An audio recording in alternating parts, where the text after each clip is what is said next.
Kalian belum pernah melatih gitu bicara, baru ngumpulin kata-kata, mengingat gitu, mengapalin. Nah, begitu langsung ketemu sama native speakernya, mau ngomong, saya yakin pasti kalian akan kesulitan.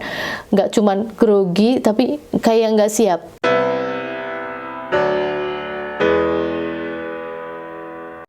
Halo teman-teman, jumpa lagi dengan video saya kali ini. Pada kesempatan kali ini saya ingin membagikan tips ya. Kalau ini sih membagikan tips bagaimana saya yang tidak bisa bahasa Inggris ini sampai saat ini ya setidaknya bisa berkomunikasi gitu loh. Begini teman-teman, saya itu sama sekali tidak pernah menyangka bahwa suatu saat saya tuh akan tinggal di Amerika dan punya suami yang berbahasa Inggris ya.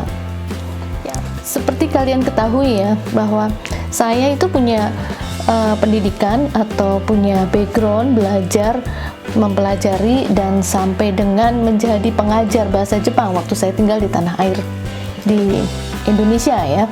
Tapi kita tidak pernah tahu, kita tidak pernah menyangka kalau di kemudian hari pada akhirnya saya punya kesempatan tinggal di Amerika dan punya suami seorang Amerika. Ya, otomatis dia berbahasa Inggris, dan teman-teman harus tahu bahwa bahasa Inggris saya itu benar-benar minimalis sekali, dan ini yang akan saya bagikan bagaimana caranya atau saya sampai dengan bisa ngomong, setidaknya bisa berkomunikasi ya. Bahasa Inggris saya masih payah, masih sebetulnya masih jauh banget daripada disebut fluent lah atau apa. Di sini saya mau bagikan seperti apa yang saya lakukan sampai dengan saat ini saya bisa setidaknya ada perkembangan gitu ya dari saya 10 tahun yang lalu dengan saya sekarang. Kalian pasti pengen gitu kan, pengen cepet bisa bahasa Inggris, pengen bisa cepet ngomong, pengen pinter gitu kan, apapun bahasa ya, bahasa apapun, maksud saya bahasa asing apapun. Tapi begini teman-teman, tidak ada sesuatu yang instan, tidak ada sesuatu yang bisa cepet, tidak ada itu. Jadi sebagai contoh aja, kalian yang senang olahraga ya, dengan punya badan sehat atau buat ini coba sampai berotot seperti itu kan tidak terjadi. Dia punya badan bagus, kalau kita sebagai cewek kita bisa langsing segala macam, itu kan nggak bisa kita lakukan dalam waktu 1 minggu atau 1 bulan, nggak bisa. Itu kan kalian lakukan dengan penuh kesabaran dan konsisten. Setiap hari kalian melatih, kalian berolahraga. Jadi dengan melakukan dengan rajin itu akan mendapatkan hasil. Jadi nggak segala sesuatu tuh tidak ada yang instan, tidak ada yang bisa cepet gitu. Jadi kalau kalian nemu buku 1 bulan bisa bahasa Inggris, 1 bulan bisa bahasa Jepang, saya kok tidak yakin ya. Tipsnya, tips yang pertama adalah konsistensi dalam berlatih. Begini, contoh yang saya lakukan adalah saya melakukan pertama, tiap hari kita harus lakukan itu. Maksudnya begini, melihat video atau melihat film yang kita sukai. Karena ini harus konsisten tiap hari. Nah, kalau kamu melihat sesuatu yang kamu tidak suka, itu kan berat sekali. Jadi kayak beban gitu. Jadi maksud saya, melihat video atau kalian misalnya nih kepingin pinter bahasa Spanyol ya nontonlah telenovela dalam bahasa Spanyol yang kamu suka gitu. Itu tiap hari minimal 15 menit, 30 menit gitu. Nah, karena kalian suka, kalian pasti akan mendengarkan dengan baik dan membiasakan pendengaran kalian orang berbicara. Misalnya tadi ya, bahasa Spanyol ya, karena sedang pengen belajar bahasa Spanyol gitu kan. Lalu selain melatih pendengaran, kalian juga melatih berbicara.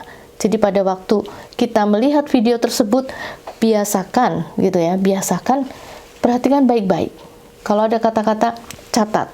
Kata-kata yang sering dipakai, yang kira-kira nanti akan berguna, karena kata-kata ini sering dipakai dalam buku harian, keseharian, kalian tulis gitu.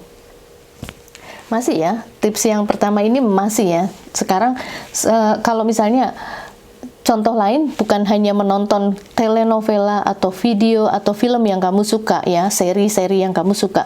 Sekarang kan ada banyak sekali di YouTube atau kalian googling ya, misalnya melihat video atau cara, kalau kalian misalnya contoh gini ya, kalian suka sekali main piano, pengen bisa belajar piano gitu kan.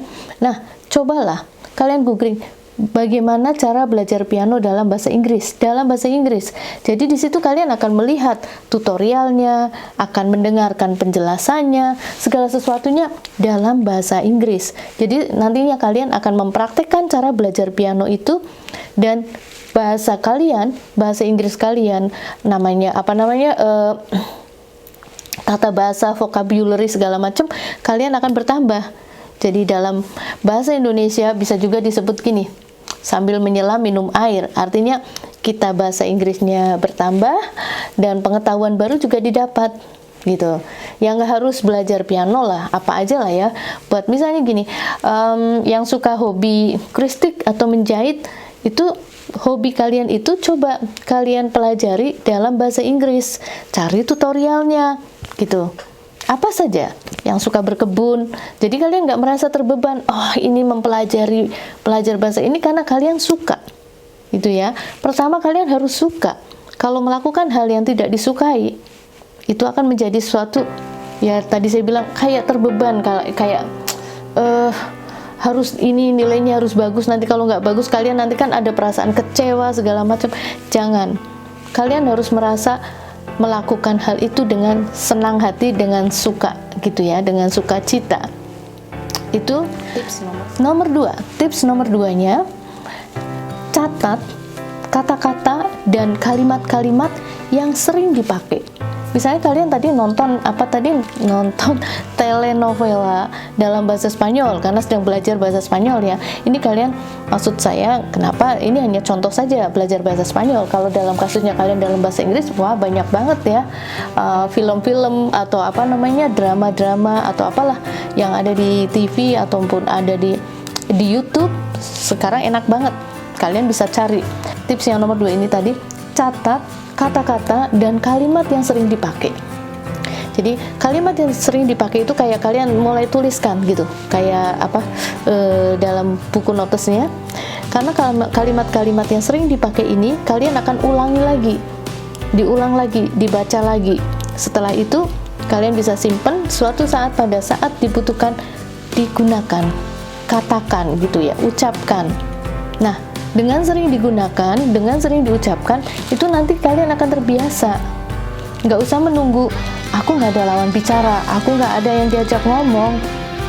Jangan menunggu itu ya, karena ini akan sampai ke tips yang nomor 3. Tips nomor 3 ini adalah mencontoh dan menirukan native speakernya gitu. Karena kita, ya saya tahu tidak mudah kan mencari lawan bicara yang bisa bahasanya. Kalau misalnya dalam bahasa Inggris mungkin kalian bisa nyari ya orang yang bisa bahasa Inggris, mungkin agak mudah. Tetapi kalau yang misalnya pengen belajar bahasa Jepang, kan sulit kan ketemu orang Jepang di sekitar kalian. Atau yang tadi, contoh tadi yang pengen belajar bahasa Spanyol, kan sulit nyari orang yang bisa bahasa Spanyol atau orang Spanyol itu sendiri kan. Nah itu tadi, mencontoh, menirukan yang ada dalam film tersebut atau tutorial yang kalian tonton. Nah, contoh itu, menirukannya itu jangan hanya sekedar menirukan gitu. Maksudnya begini, misalnya I'm hungry gitu, ini bahasa Inggris ya. Kalau dalam bahasa Inggris cuma sekedar I'm hungry gitu, tapi ekspresinya juga gitu loh, ekspresinya juga I'm hungry. Misalnya ini contoh gitu, saya sih nggak bisa menirukan kalau bahasa Spanyol kayak gimana gitu. Begitu. Namanya orang sedang belajar bahasa itu kan antara bicara dan mendengarkan kan, berkomunikasi.